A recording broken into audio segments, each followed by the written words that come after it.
Hello friends, welcome back again. आज के इस सेशन में हम पुष्प विन्यास को कवर करेंगे और जानेंगे कि पुष्प विन्यास अर्थात फ्लावर अरेंजमेंट किसे कहते हैं और इसके कितने टाइप्स होते हैं। ये आपके कॉम्पिटिटिव प्लस बोर्ड एग्ज़ाम के लिए मोस्ट इम्पॉर्टेंट टॉपिक है। यहाँ से क्वेश्चन बनते ही बनते हैं एवरी एग्ज़ाम में, चाहे वो बोर्ड का एग्ज़ाम हो या कॉम्पिटिटिव एग्ज़ाम हो। तो ये दोनों एग्ज़ाम की प्रिपरेशन के लिए बहुत ही इम्पॉर्टेंट महत्वपूर्ण टॉपिक है। ठीक है, तो यहाँ से क्वेश्चन आते हैं, तो चलिए जान लेते हैं। सबसे पहले पुष्प विन्यास किसे कहते हैं। ठीक है, तो वीडियो को लाइक शेयर करते रहिएगा और चैनल को सब्सक्राइब भी कर लीजिएगा। तो सबसे पहले जान लेते हैं पुष्प विन्यास किसे कहते हैं। तो यहाँ पे पुष्प विन्यास के कई नाम हैं। ठीक है, जैसे पुष्प विन्यास को पुष्प सज्जा भी कहा जाता है, पुष्प प्रबंधन भी कहा जाता है और पुष्प व्यवस्था भी कहा जाता है। और इसमें इंग्लिश वालों के लिए यहाँ पे कोई दिक्कत नहीं है। इंग्लिश में सिर्फ इसको फ्लावर डेकोरेशन ही कहा जाता है। ठीक है, हिंदी में इसके कई नाम हैं, जैसे पुष्प विन्यास, पुष्प सज्जा, पुष्प प्रबंधन, पुष्प व्यवस्था। ठीक है, तो यहाँ पे कंफ्यूज नहीं होना है। अब जान लेते हैं कि पुष्प विन्यास अर्थात पुष्प सज्जा किसे कहते हैं, फ्लावर डेकोरेशन क्या होता है, ये कैसे किया जाता है और इसके कितने टाइप्स होते हैं। तो सबसे पहले हम जान लेते हैं पुष्प विन्यास क्या होता है। तो फूलों की सहायता से घर को सुसज्जित करना अर्थात फूलों की सहायता से घर को सजाना ही पुष्प सज्जा कहलाता है। ठीक है, यह 6ठी शताब्दी में चीन के बौद्ध भिक्षुओं द्वारा, यह कब शुरू हुआ था, तो 6ठी शताब्दी में चीन के बौद्ध भिक्षुओं द्वारा शुरू किया गया था, लेकिन इसको जापान द्वारा विकसित किया गया। किसके द्वारा, तो जापान द्वारा विकसित किया गया। इसकी शुरुआत कहाँ हुई, तो इसकी शुरुआत चीन में हुई और किसने किया, तो चीन के बौद्ध भिक्षुओं ने किया। ठीक है, लेकिन इसको विस्तार रूप से फैलाया किसने, तो जापान ने फैलाया। ठीक है, आगे देख लेते हैं पुष्प सज्जा के प्रकार। पुष्प सज्जा अर्थात फ्लावर डेकोरेशन के कितने टाइप्स होते हैं, तो यह निम्नलिखित 3 प्रकार के होते हैं। ये कितने प्रकार के होते हैं, तो ये मुख्य रूप से 3 प्रकार के होते हैं। पहला है परंपरागत पुष्प सज्जा, ट्रेडिशनल फ्लावर डेकोरेशन, और विदेशी पुष्प सज्जा जिसको पाश्चात्य पुष्प सज्जा, ठीक है, पाश्चात्य पुष्प सज्जा भी कहा जाता है, पूर्व देशीय पुष्प सज्जा भी कहा जाता है, और लटकती हुई सज्जा भी या पुष्प सज्जा भी कहा जाता है। ठीक है, और इसे जापानी पुष्प सज्जा भी के नाम से भी जाना जाता है। और तीसरा है आधुनिक पुष्प सज्जा। ठीक है, तो सबसे पहले जान लेते हैं ट्रेडिशनल फ्लावर डेकोरेशन क्या होता है, अर्थात परंपरागत पुष्प सज्जा किसे कहते हैं।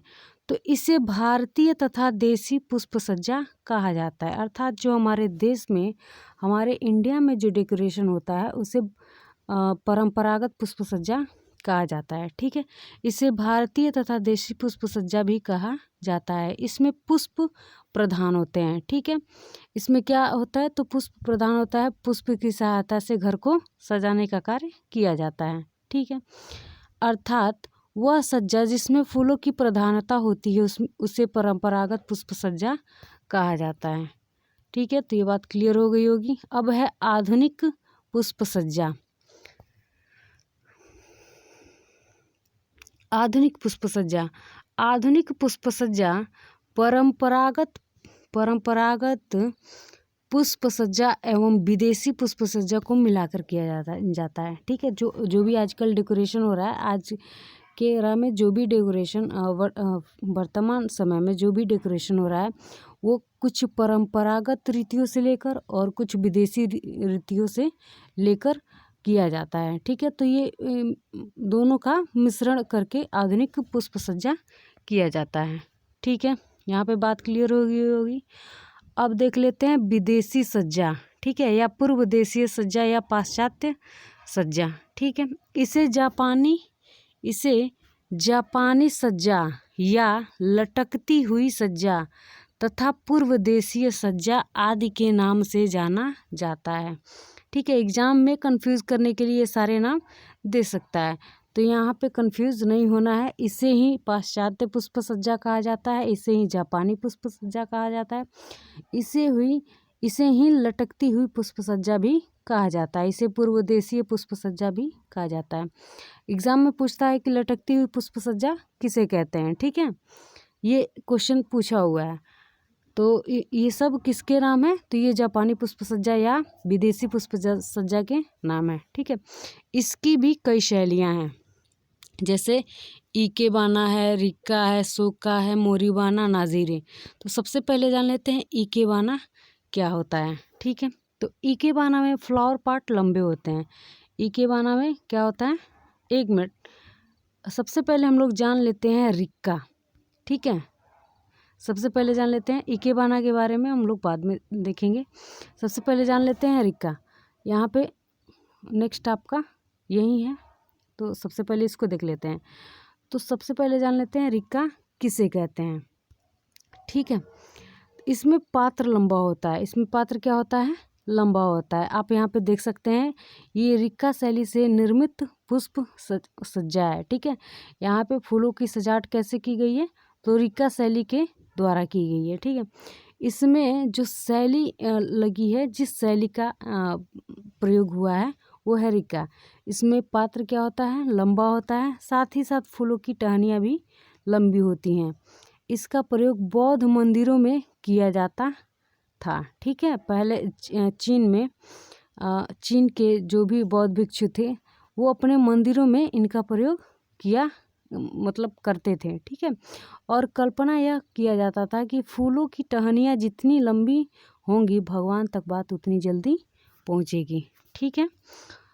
ये कल्पना बौद्ध भिक्षुओं के द्वारा की जाती थी कि फूलों की टहनियाँ जितनी लंबी होगी, ठीक है, फूलों की टहनियाँ जितनी लंबी होगी बात भगवान तक उतनी जल्दी ही पहुँचेंगी, ठीक है। तो इसकी टहनियाँ भी क्या होती थी, लंबी होती थी, ठीक है। यहाँ पे आप लोग देख सकते हैं कि इसकी टहनियाँ भी क्या है, लंबी लंबी है, और इसके जो पॉट्स हैं ये भी लंबे हैं, ठीक है।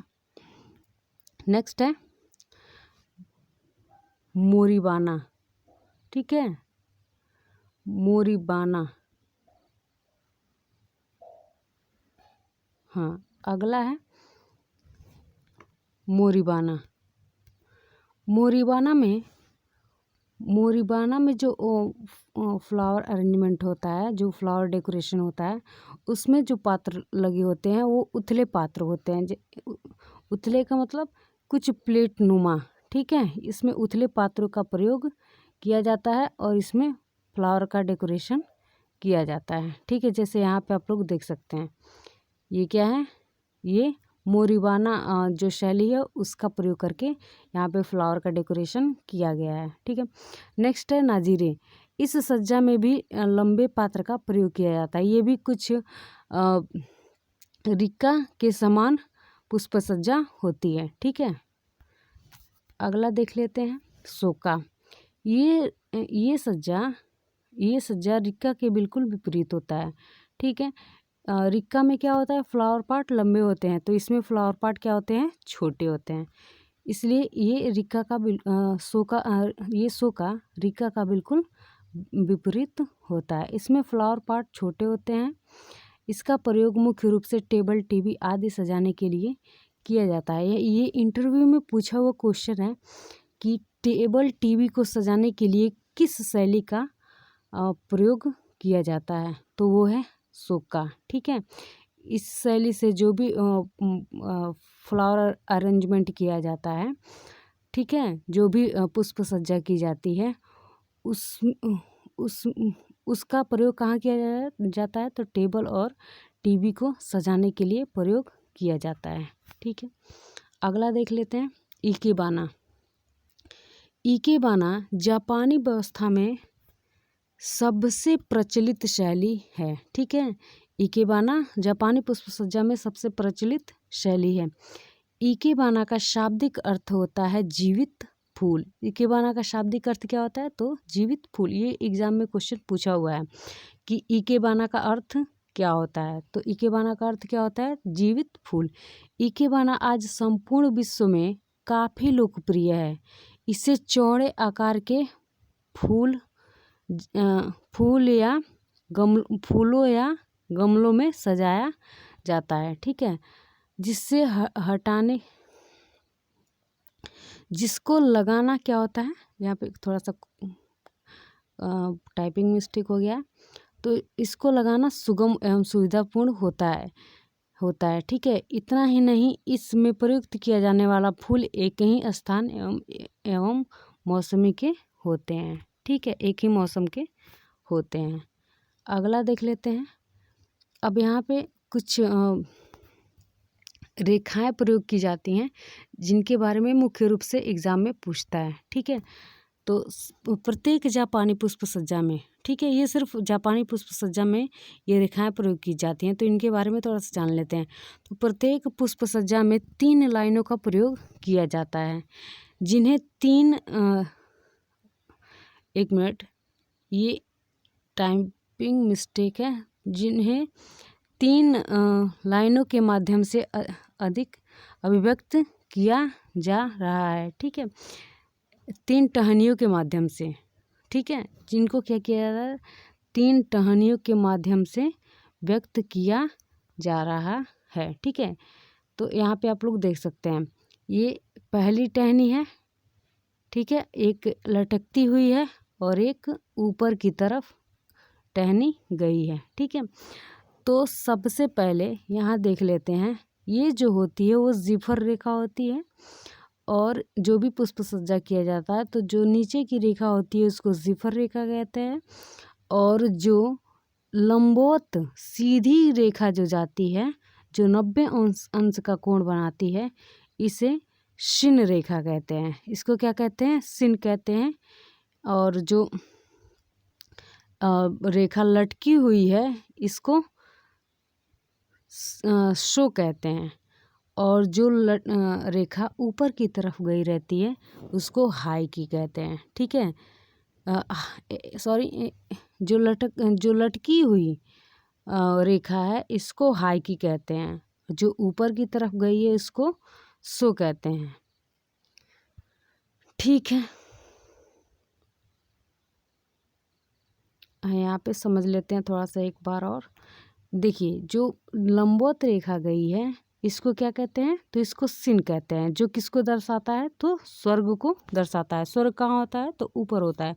तो ये रेखा लंबवत रेखा है और ये स्वर्ग को दर्शाता है। सो क्या है, तो सो बीच वाली रेखा होती है। ठीक है, जो किसको दर्शाती है, मनुष्य को दर्शाती है। ये रेखा ऊपर की तरफ गई रहती है। और अगली रेखा है जो पृथ्वी को दर्शाती है। ठीक है, जो नीचे की तरफ लटकी रहती है और पृथ्वी को दर्शाती है। ये कुछ रेखाएं इसी समान की होती हैं। ठीक है, ये 90 अंश का कोण बनाता है, ये 45 अंश का, मतलब 45 अंश का, और ये 75 अंश का। ठीक है, ये क्वेश्चन पूछता है कि शिन जो रेखा होती है वो कितने अंश का कोण बनाती है, या हाई की जो होता है वो कितने अंश का कोण बनाता है। ठीक है, तो जो शिन होता है वो 90 अंश का कोण बनाता है, जो सो होता है वो 45 अंश का, और जो हाई की होता है वो 75 अंश का। ठीक है, 75 डिग्री का कोण बनाता है। यहाँ तक बात क्लियर हो गई होगी। ठीक है, तो वीडियो को लाइक शेयर कर दीजिएगा। ठीक है।